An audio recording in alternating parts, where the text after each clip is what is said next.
Allah сактасын, эгер кошуна менен кичине туура эмес мамиле кылып койгон болсоңуз болду, жолдон кайтып кете берет бардыгы.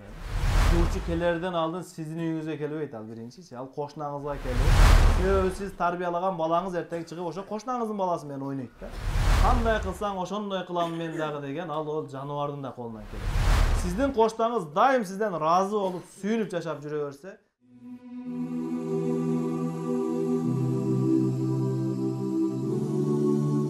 бүгүнкү күндө дагы бир өтө маанилүү бир маселеге токтолуп өтмөкчүбүз. Жашоодо көп кездешкен, көп адамдар кыйналып жүргөн маселе кошуна маселеси. Кошунага кандай мамиле кылышыбыз керек, кошуна менен кандай мамиледе болуу керек. Арабтарда бир макал бар: "Утлубул жара кабла дари ва рафика кабла сафари." Сен дейт, үйдөн алдың биринчи кошуна табып ал дейт. Анан үй сатып аласың дейт. Биринчи үй издебеш керек экен да, биринчи кошуна издеш керек экен. Ошондой эле сапарга чыгардан алдын сен алгач уна же болбосо башка нерсе издегенден көрө сапардагы шерикти тап жакшына, анан кийин сапарга чыгасың дейт. Себеби кошуна деген ушундай бир мактук болот, сиз менен дайыма бирге, сиз менен чогуу, сиздин жакшы күндөрүңүздөн да кабардар, жаман күндөрүңүздөн да кабардар, маанайыңыз бар күндөн да кабардар, жоктон дагы. Анан дагы шариятта кошунанын орду ушунчалык орчундуу, пайгамбарыбыз бир хадисте айтат: "Жабраил периште келип мага кошунага жакшылык кылуу тууралуу айта берди, мен натыйжада ойлоп калдым, ушу кошуна мураскор болуп калат окшойт натыйжада" депчи. Мураскор дегени бир адам дүйнөдөн кайткан болсо, ошонун жакын бир туугандары ошол адамдын байлыгынан үлүш алат да, мурас алат. Ошол сыяктуу кошуна дагы үлүш алып калабы деп ойлоп калдым. Ушунчалык маанилүү да кошунанын орду. Ал эмес мына дүйнөдө эле ордуну карасаңыз, үйүңүзгө бир жуучу келерден алдын сиздин үйүңүзгө келбейт ал биринчичи. Ал кошунаңызга келип, толук сиз тууралуу автобиографияңызды окуп, балаңызбы, кызыңызбы, бардыгын аныктап, кимден сурайт? Кошунаңыздан сурайт да. Allah сактасын, эгер кошуна менен кичине туура эмес мамиле кылып койгон болсоңуз болду, жолдон кайтып кете берет бардыгы.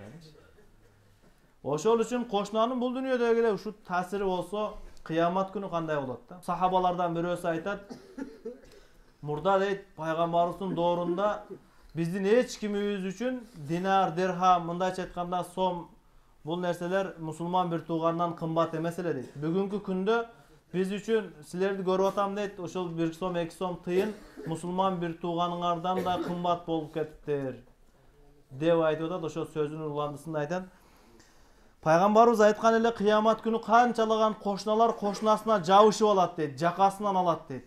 Алла муногу адам мага жардам бербей эшигин жаап алган эле, менен жакшылыгын тосуп койгон эле деп кошунадан акысын сураган оор күн болот экен да. Ошодон сактаныш үчүн эмне кылышыбыз керек? Ушул тууралуу. Ошол диндеги улуулардан бирөө келип сураган экен, мен өзү жакшы адаммынбы, жаман адаммынбы деп сураганда, барып кошунаңдан сура деген. Кошунаң жакшы десе жакшысың, кошунаң жаман десе жаман адамсың деп. Ошол үчүн кошунасын жамандагандар көп бүгүнчү. Кошуна мактай тургандай адам боло албай аткандар да көп да. Бирөөнү эме ал мындай адам деп коюш жеңил эле ал. Ошо бирөөнүн арабтарда да бир макал бар да, алсинатун нас акламул хак дейт. Адамдардын тили акыйкаттын калеми дейт да. Адамдар сиз тууралуу кандай күмөн, кандай ойдо болсо, Аллах Тааланын алдында да ошол эле кишисиз. Ошого кошунага мамиле кылууда эмнелерге маани беришибиз керек? Ошонун бир канча адептери бар. Биринчиси, жакшы кошуна тандаш керек, биринчи. Үй канча кооз болбосун, үйүңүз кандай жакшы болбосун, кошунаңыз жаман болсо, жашоо ошондо тарыйт да. Көчөгө бир алысыраакка чыккандан да коркосуң, келгичен кошунаң бир нерсе кылып ийбесин депчи. Ошол үчүн кошунаны тандаш керек. Бир мурдагы доордо данышман киши бар экен, үйүн зарылчылыкка жараша сата турган болуп калыптыр. Адамдар анан канчага сатасыз десе, эл катары сатылчу баадан 2 эсе кымбатты айтат экен да. Мисалы үчүн $10.000 сатылып аткан болсо, үй бул киши бир $30.000 деп айтат экен да. Эмнеге мынча кымбат? Элдин үйүнөн сенин үйүң айырмасы деле жок. Jönököйрөөк балким сенин үйүң. Неге мынча десе, үйүмгө арзан дейт, бирок муну кошуна кымбат да деп айткан экен. Үй арзан, кошуна кымбат. Ушундай кошуналарды кийин таппайсың депчи. Ошол үчүн жакшы кошуна тандаш керек экен. Андан кийин кошуна менен ар дайым жакшы мамиледе болуу керек экен. Какой привет, такой ответ кылган болбой калат кошунагачы. Кошунага дайыма жакшы мамиледе. Кошунаңыз бир нерсе сурайт. Көбүнчө ушундай болуп калат, бирдеке сурап келет, майда чүйдөй жашоо тиричиликке байланыштуу нерсе сурап келсе, берип кое бериңиз аны. Тыйбаңыз андан, берип коюңуз, эчтеке эмес. Кошунам сурап калат деп, керек болсо кошумча инструмент алып коюңуз, ошолчу. Анан кичине бир зыян жеткирип алып келсе, дайым ушундай кыласыңар деп, ушу берсем, ушуну же кайтарып бербейсиңер деп, аны менен урушуп талашпай эле, унчукпай эле алып кое бериңиз, ошончу. Унчукпай эле. Bizde naborot bolup kalganda, uşul koşuna kelip bir nerse surap gelse, balağınız koşuna uşul ketmeningizdi surap atat ata, ne kılayın dese, boş emes dep koyçu deyip. Al boş o, sarayda dat basıp jatat al. Berip koyarınız, hiç tek emez. Sınıp kalsa Allah'dan bolup da, жаңы bolot eken. Ошого koşunaga ar daim jakşı mamile kılыңыз. Koşunаңыздан siz tarapka minus ketse ketsin, birok sizden koşunaga minus ketip kalbasın da. Eң jakşı жашоо ушул жашоо. Tili jana kolu menen kıyınçılık jetkizbөө. Koşunaga ıza berүү, koşunaga ziyan berүү, bul turalı Peygamberimiz aytat: "Man kana yu'minu billahi wal yawmil ahir fala yu'zi jarahu." Kim Allah'a işense, ahiretke işense koşunasına ıza berbesin deyt. Muna. Karаңыз, imanга байланышат экен да булчу. Koşunam özü жаман да dese ziyan berбеш керек да. Eger ошондой жаман киши болсо дагы. Анан кийин адептердин бирси андан келген кыйынчылыктарга сабыр кылып коюш керек эми. Кошунаңыздан кыйынчылык жетип атса, сабыр кылып коясың, унчукпай. Ошого унчукпай коюу менен тынч жашоо болот да. Ар ким өзүбүздүн акыбызды талап кыла берсек, анда тынч жашай албайбыз бияктан. Кимдир бирөө кечирип коюш керек да, туурабы? Ошону башка бирөөдөн эле талап кыла беребиз да биз. Өзүбүз кечирип коелу ошону.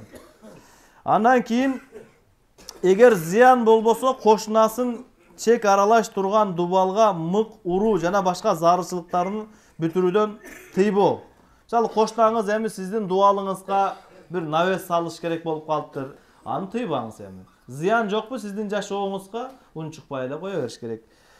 Бул тууралуу дагы Пайгамбарыбыз саллаллаху алейхи ва саллям hadiste aytkan, Peygamberimiz aytat: "La yamna' jarun jarahu an yaghriza khashabahu fi jidarihi." Koşnasının bir jıgaçын, bir nersesin duvalına kagıusundan tospосун. Eç nerse bolboyt. Ziyanı jok bolso, tospой эле кой деп Пайгамбарыбыз дагы осуятын айтып кеткен экен. Анан кайгы капа курсанчылыкта бирге болуу. Koşnаңыз той кылып атса, же болбосо кандай бир кайгы капа күндөр болуп атса, барып жанында туруш керек да. Ошуга байланыштуу макал дагы бар го Кыргызда. Алыскы туугандан жакынкы кошуна жакшыраак дегени. Каягы жакшы десе, курсанчылыгында чогуу келет. Капа болсоң, анда дагы сага бир жөлөк болуп туруп бере турган кошуналарда эң биринчи жардамга ошолор келет да. Кошунага көрө албастык кылбаш керек. Кошунага көрө албастык. Ошо бирөө тамаша иретинде айтат го, бир Хизир алейхиссаламга жолугуп алып туруп айтат экен да, сен дуа кылсаң, ошол нерсени сага беребиз, Алла берет дейт. Бирок кошунаңа 2 эсе кылып беребиз. Десе карап туруп, анда бир көзүм түшүп калсын дейт экен да, баягы адамчы. Bir közüm kör olup kalsa. Anne olup dedi, koşunasınıkı 2 öten kör olup kaldı dedim. Oşonda kör albastı kılbayız. Koşunaga jakşı mamile daima.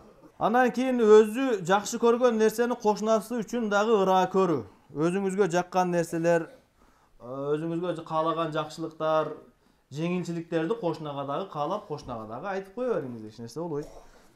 Koşuna degen burada jakşı bir eme var ele, tema var ele, bir tamak pişirse, bir nerse kılsa, kanday bir jakşılık bolsa koşunasına da bere salıp, koşunaga jakşı mamilede bolup, azır koşunaсын tanıbagan adamlar dagı var. Koşunаңыз kim бар үйүндө десе, билбейт экенмин, тааныбайт экенмин дейт го. Koşuna. Andan keyin muhtaç koşunası üçün mümkünçülüğüne jaraşa jardam berүү. Koşunаңыз эгер muhtaç, зарылчылыкта, тарчылыкта жашап аткан болсо, ошо кошунага жардам берип коюш керек. Себеби Пайгамбарыбыз саллаллаху алейхи ва саллям bir hadiste aytat: "Laysal mu'minu billazi yashba'u wa jaruhu ja'i'un ila janbihi." Janında koşunası açka bolup, özü tok bolgan adam momun emes deyt. ыймандуу эмес дейт. Ошол үчүн кошунага дагы жардамдашуу кыйналган болсо, жокчулук болсо, жакырчылыкта жашап атса, ошол кошунага жардам берип туруш керек. Кошунага белекти кичине деп санап бербей койбош керек. Пайгамбарыбыз саллаллаху алейхи ва саллям бир хадисте айтат: "Я ниса'ал муслимати ла тахқиранна жаратун ли жаратиха ва ла фирсина шатин." Эй мусулман аялдар, кошуналарыңарга эгер койдун шырагын болсо дагы аз деп санабагыла, бере бергиле дейт. Бул жерде эки маани чыгат. Эгер кошунаңыз эчтеке таппай эми кошуначылыкты бекемдейин деп койдун шырагын хадияга белек алып келсе, шуну да алып келесиңби деп аны кемсинтпей кабыл алып кой деген мааниси бар. Ана пайгамбар өзгөчө "Я ниса ал муслимат" деди. Эй мусулман аялдар деди. Эркектер андай эле кылбайт, өзү аялдар үчүн айда. Шуну алып келиптир деп артынан жамандайт да. Ошондой кылбагыла дейт. Бул биринчи тарабы. Экинчи тарабы, берейин деп атсаңыз, эми кошуначылык мамилеге узатканга жөнөкөй эле нерсеңиз бар экен. Койдун шырагы деген именно ушул нерсе болуш шарт эмес, ушул сыяктуу эми анча маани берилбеген жөнөкөй нерсең болсо деле бере бериңиз. Ошо кошуначылык бекемделип, жакшы мамиледе болуп калабыз. Андан кийинкиси жакшылыкка чакырып, жамандыктан кайтаруу. Кошунаңызга өзү дават кылып баштаганыбызда, жакшылыкка чакырып, жамандыктан кайтарып баштаганыбыз 2,5 саатыбызды биринчи кошунабыздан башташыбыз керек. Кошунаңыздын түшүнүгү, кошунаңыздын диний деңгээлин жогорулатмайын, сиздин балдарыңызга болгон мээнетиңиз жокко чыга берет да. Себеби сиз тарбиялаган балаңыз эртең чыгып ошо кошунаңыздын баласы менен ойнойт да. Анан досу кандай болсо, анын пикири да ошондой чоңое берет. Ошого кошуналарга да чогуу мээнет кылабыз. Кошуналарды жакшылыкка чакырабыз, жамандыктан кайтарабыз. Эгер үйүн сатууну кааласа, анда алгач кошунасына сунуштоо. Бул тууралуу дагы хадисте келген. Кайсыл адам анын жери бар болсо, саткысы келсе, биринчи кошунасына айтсын дейт. Кошунанын акысы бар. Кошунага бир ирет кабар берип коюш керек да. Кийин капа болбосун. Ылайыксыз адам келип калып, анан кошуна ушу айтып эле койсоң өзүм эле алып коймокмун деп наразы болуп жүрбөсүн.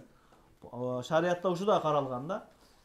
Бул негизи бар го, элибизде айтат го, кошуна биринчи сатаарда үйүңдү, жериңди кошунаңа айткын биринчи деп. Ошо сатып алса, кошуна алсын, ыраазы болсо сата беребиз. Анан дагы бир адептеринен жалпы мусулманга болгон акыларды кошуна менен болгон мамиледе дагы аткаруу. Жалпы мусулмандарга жакшылык каалоо, аларга тилден, дене мүчө колдон зыян жеткирбөө деген маселелер дагы ушу кошуна менен ушундай мамиле болот. Кошунабызга жакшы мамиле кылуу, аларга жакшылык каалоо, аларга көрө албастык кылбастан, наоборот жакшы жагыбыз менен пайда жеткиришибиз керек экен. Кандай кылсаң ошондой кылам мен дагы деген, ал жаныбардын да колунан келет. Ошого биз андай деңгээлде эмес, балки исламдын талабы, пайгамбарыбыздын багыты ушундай экен. Сиздин кошунаңыз дайым сизден разы болуп, сүйүнүп жашап жүрө берсе, сиздин жакшы адам экениңизге ушул далил, ушул белги болуп берет экен. Аллах таала баардыгыбызга кошунага жакшы мамиле кылып, туура тартипте жашоо өткөрүүнү насип кылсын. Ва ахиру давана алхамдулиллахи роббил аламин.